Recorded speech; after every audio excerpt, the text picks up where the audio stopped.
Yo! J'espère que ça va. T'as vu le titre choc un peu? Donc aujourd'hui on va parler de burpee.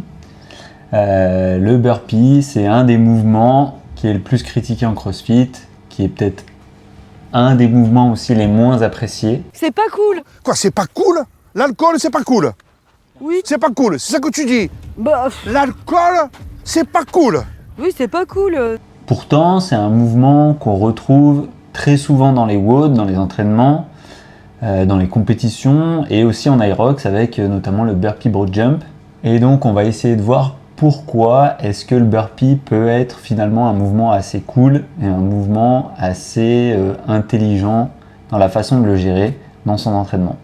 Déjà, on va voir dans un premier temps ce que c'est qu'un burpee, puisque c'est un mouvement qui est assez simple, qui est plutôt accessible à tout le monde en général. C'est un mouvement qu'on réalise au poids du corps, avec différentes phases. Donc on démarre bien sûr debout.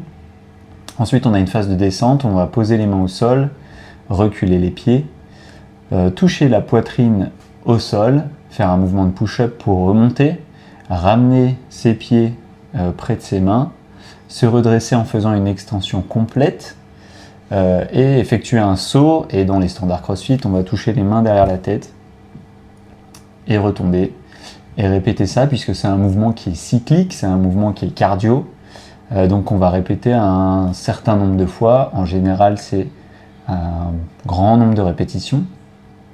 Et c'est aussi pour ça que c'est intéressant de l'aborder d'une certaine manière en fonction de l'entraînement, en fonction du WOD, en fonction des autres mouvements et aussi en fonction des variantes parce qu'il y a différents burpees qui existent. Donc bien sûr, il n'existe pas que le burpee classique, ça tout le monde le sait. J'ai parlé du burpee broad jump qu'il y a en Aerox par exemple. Donc là, c'est un burpee où on va effectuer les phases de burpees classiques, c'est-à-dire la phase de descente où on va s'écraser au sol, se redresser, sauf qu'au lieu de faire un saut sur place, on va faire un saut en essayant d'aller le plus loin possible, puisque on a une certaine distance à effectuer et donc potentiellement moins on fait de sauts, plus on va s'économiser. Tout ça est relatif parce que si on fait des grands sauts aussi, on peut se cramer au niveau des jambes. Donc encore une fois, il faut essayer de prendre en compte un petit peu tout le contexte de l'entraînement. À part ces burpees-là, il existe d'autres types de burpees. Donc par exemple avec une barre de traction. Donc on peut avoir des burpees target, des burpees bar muscle up, des burpees pullover, etc., etc. Après, on peut avoir aussi des burpees avec une box, donc notamment des burpees box jump, des burpees box jump over. On peut avoir aussi des burpees step up. Voilà, il y a toute une multitude de burpees possibles avec une box. Et on peut aussi avoir avec d'autres accessoires comme une dumbbell, une kettlebell ou une barbell. Et donc là, on peut avoir des burpees over ou des facing burpees aussi. Donc c'est-à-dire que on doit impérativement se placer à 90 degrés par rapport à l'obstacle. Donc en général, c'est une barbell, mais ça peut être autre chose. C'est aussi pour ça que le burpee c'est intéressant puisqu'il y a plein de variantes qui sont accessibles. Donc le burpee c'est un mouvement qui est complet. Puisque que ce soit un burpee simple ou une variante du burpee, on va solliciter énormément de parties du corps, donc le haut du corps, notamment dans la phase de push-up, dans la phase où on est au sol, le bas du corps quand on se redresse, mais aussi quand on descend, le gainage et surtout le cardio, puisque c'est un mouvement qui est principalement cardio. Et c'est pour ça que le burpee, c'est aussi un mouvement intéressant, puisqu'il sollicite différentes parties du corps. Il est intéressant aussi parce qu'on n'a pas forcément besoin de matériel et c'est une des raisons pour lesquelles il est énormément utilisé dans les entraînements, dans les workouts, en CrossFit, en functional fitness, en Aerox.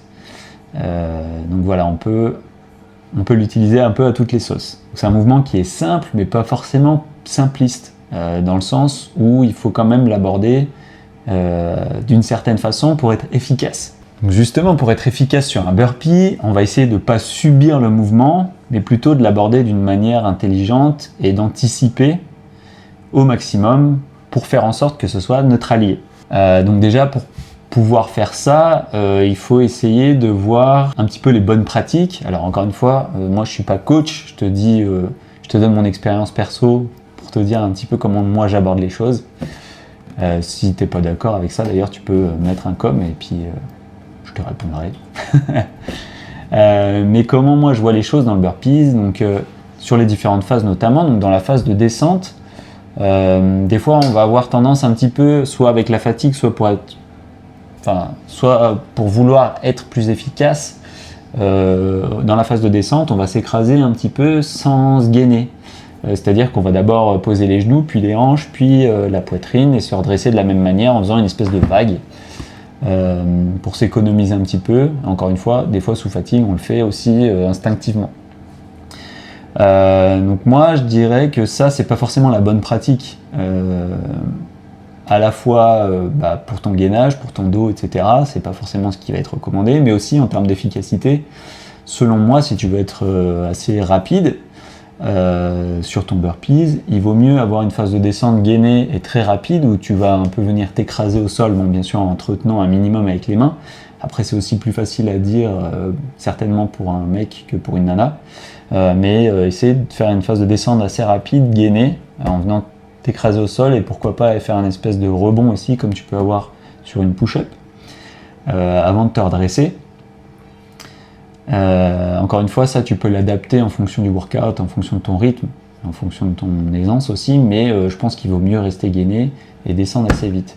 Il vaut mieux aussi prendre son temps une fois que tu es descendu, quand tu es au sol, donc pas forcément faire un rebond, mais plutôt que de t'arrêter et de te reposer quand tu es redressé. Puisque pour moi, le burpee, c'est un mouvement sur lequel on ne doit pas s'arrêter, comme quand on fait de l'ergo ou de la course à pied. On va adapter son rythme, donc si tu cours mais que tu es cramé et que tu es dans la zone rouge, tu ralentis, mais tu vas pas t'arrêter sur le bord de la route, reprendre ton souffle et repartir. Pareil sur un ergo, tu vas pas descendre de l'ergo ou arrêter de pédaler ou arrêter de ramer, tu vas descendre un peu ton rythme parce que tu es cuit. Et bien le burpees, pour moi c'est le même principe. C'est aussi pour ça que c'est intéressant, tu vas adapter ton rythme. Donc sinon sur les bonnes pratiques en burpees, ce qui est très important, ça va être de ramener ses pieds proches de ses mains pour que dans la phase d'extension, on n'ait pas trop à solliciter les lombaires, qu'on soit pas trop en avant. On va plutôt utiliser justement le bas de son corps pour se redresser. Avant d'effectuer son saut, bien sûr, il faut bien du coup faire son extension complète et essayer de s'économiser sur le saut. Donc ça sert à rien de faire un saut de 3 mètres de haut. On fait un petit saut, le but c'est que les deux pieds décollent du sol et basta. Donc ça c'est pour un burpee classique. Pour un burpee over, ce qu'il faut essayer de faire, c'est que là on n'a pas besoin de faire cette extension complète, donc on peut s'économiser en restant un petit peu à l'horizontale, en tout cas au niveau du buste, et en faisant sa bascule d'un côté et de l'autre de la barre, sans se redresser à 100%, et à ce moment-là on va gagner en vitesse, et aussi on va s'économiser, puisque on n'a pas besoin d'utiliser toute l'énergie pour se redresser à 100%. Encore une fois, là du coup, si on fait ça, on va plus vite, donc potentiellement ça va être plus cardio. Ensuite, bien sûr, dans la technique, justement, il y a le step up et le step down. Donc le step up et step down, c'est quand on ramène un pied puis l'autre, soit dans la phase de montée, soit dans la phase de descente. Donc ça, c'est quelque chose qu'on peut adapter en fonction de comment on est à l'aise, comment on est dans le workout, si on est complètement capot ouvert ou pas du tout. On peut le faire que sur la montée, que sur la descente ou sur les deux. Ça aussi c'est cool parce que du coup ça nous permet d'adapter le rythme. Et aussi dans les bonnes pratiques, bien sûr, c'est dans le facing, donc que ce soit sur du box ou sur de la barre ou autre, quand on fait un burpees en face de son obstacle qu'on doit franchir. Ce qui est très important, c'est de ramener les pieds le plus proche de l'obstacle pour éviter d'avoir à faire un pas supplémentaire avant de sauter. Bien sûr, dans la mesure du possible, puisque le but c'est pas de prendre de risques et de se blesser. Donc si on sent qu'il faut faire un pas, on fait un pas. Mais je pense qu'il vaut mieux prendre son temps à ramener ses pieds proches, le plus proche possible de l'obstacle avant de sauter, que de ramener ses pieds pas forcément proches du coup, de refaire un pas et de sauter. Parce que là du coup on perd du temps et on perd de l'énergie pour rien. Ensuite, dans les bonnes pratiques aussi, sur du over, quand on fait du step, donc c'est-à-dire quand on remonte un pied après l'autre ou quand on descend un pied après l'autre dans un burpees, ça va être d'adapter quel pied remonte en premier. Donc en fait quand on fait du hover, j'aime bien moi remonter mon pied extérieur en premier, ensuite le deuxième, parce que c'est le pied extérieur qui va être mon pied d'appui pour le saut que je vais passer en premier et après le deuxième, puisque dans du hover, bien sûr, dans la phase aérienne, il faut au moins qu'on ait les deux pieds décollés à un moment. On n'a pas le droit de faire un pas par-dessus l'obstacle, il faut sauter. Donc voilà, j'aime bien avoir le pied extérieur d'abord, ensuite le pied intérieur, puisqu'on a l'appui sur le pied extérieur avec lequel on va sauter. Ça, c'est un rythme à prendre au début qui n'est pas forcément intuitif, mais je trouve que c'est intéressant de le faire. Et donc justement, la raison principale pour moi qui fait qu'un burpees c'est cool et c'est intéressant dans un workout, dans un entraînement, dans une compète, dans un aerox, c'est qu'on peut adapter son rythme pendant l'exercice, pendant la série de burpees qu'on va faire. Du coup, moi je vois pas le burpees comme un truc chiant dans le workout, mais je vais plutôt essayer d'en faire mon allié. C'est que je vais adapter le rythme en fonction de ce qu'il y a dans le workout, des autres mouvements sur lesquels je suis plus ou moins à l'aise, si c'est un workout plus ou moins cardio, plus ou moins long, en fonction du nombre de reps, etc. Donc comme je le disais avant, le but dans les burpees, c'est de ne pas s'arrêter. Donc on va adapter le rythme en fonction de ça. Donc moi, ce que j'aime bien faire, c'est adapter mon rythme quand je suis au sol. J'aime bien adapter mon rythme en fonction de la technique, justement, si je fais du step ou pas. Donc si c'est un workout ou c'est un sprint, on va peut-être plutôt privilégier la montée des pieds et la descente rapide, donc en même temps. Au contraire, si c'est plutôt cardio et long, ou si on a des exercices qui sont très énergivores avant ou après, du coup on va peut-être faire du step up ou down, ou les deux. À ce moment-là, on va s'adapter comme ça. Et donc c'est pour ça que je le trouve intéressant, puisqu'on peut adapter sa technique, on peut adapter son rythme en fonction du reste pour pouvoir être le plus efficace possible sur les autres mouvements.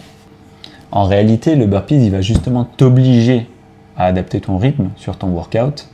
C'est un peu le métronome de ton entraînement à ce moment-là, puisque si tu vas trop vite, tu vas le payer, et si tu vas pas assez vite, tu vas être moins performant.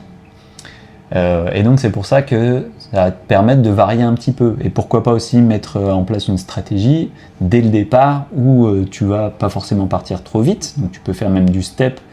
Tu vois, tu analyses ton workout et tu vois qu'il y a beaucoup de répétitions, tu vois que ça va être très cardio, ou qu'il y a un mouvement sur lequel t'es pas à l'aise, ou qui va vite te cramer, et donc dès le départ tu te dis ok, je vais faire du step, je vais y aller tranquille sur les burpees, et à la limite si tu vois qu'à la moitié ou aux trois quarts du workout t'es bien, que tu en as encore sous le capot, tu peux adapter, et donc à ce moment-là, tu peux accélérer sur les burpees justement. Donc c'est pour ça que je le trouve vraiment intéressant. En plus, ça te permet de rester aussi lucide pendant ton workout, c'est-à-dire de penser à ce qui vient après ou ce que tu avais avant, et d'adapter ta stratégie en fonction de ça, donc de penser à ce que tu fais. C'est aussi pour ça que je pense qu'il ne faut pas le négliger, le burpees dans ses entraînements, puisque justement on le retrouve très souvent, et donc il vaut mieux se forcer sur certains workouts à le faire correctement, à s'adapter, à essayer de s'habituer à une certaine technique qui va le mieux correspondre à ton besoin. Moi je t'ai donné des petits tips qui sont bien pour moi, mais ce ne sera pas forcément le cas pour toi, mais en tout cas d'essayer de trouver la meilleure adaptation, la meilleure solution pour toi pour trouver le bon rythme. Donc du coup tout ça pour dire que le burpees c'est un mouvement qui est dur, c'est un mouvement qui est exigeant, surtout quand on a beaucoup de répétitions, qui est couplé à d'autres mouvements, donc c'est vrai qu'on en bouffe souvent et que ça peut être un mouvement qui est mal perçu, mais au final ça peut justement être un allié pour que tu puisses réussir ton workout, que tu puisses être performant, que tu puisses t'adapter et que tu puisses progresser aussi du coup. C'est un mouvement qui va révéler ton rapport à l'effort, et au moment où tu vas accepter ça, que pourquoi pas le burpee ça peut être ton pote plutôt que ton ennemi, peut-être que tu vas commencer à l'apprécier et à te dire que c'est un mouvement qui est plutôt cool finalement. En réalité, le burpee, ça va te permettre de comprendre comment tu vas gérer ton effort, je trouve, dans beaucoup de workouts. Et donc ça, c'est cool. Donc voilà, j'espère que cette vidéo t'aura plu. Les petits conseils, si jamais tu es d'accord ou pas d'accord, bah, dis-le en com. Si ça t'a plu aussi, n'hésite pas à mettre un petit like. Et puis, je te dis à bientôt pour une autre vidéo. Ciao!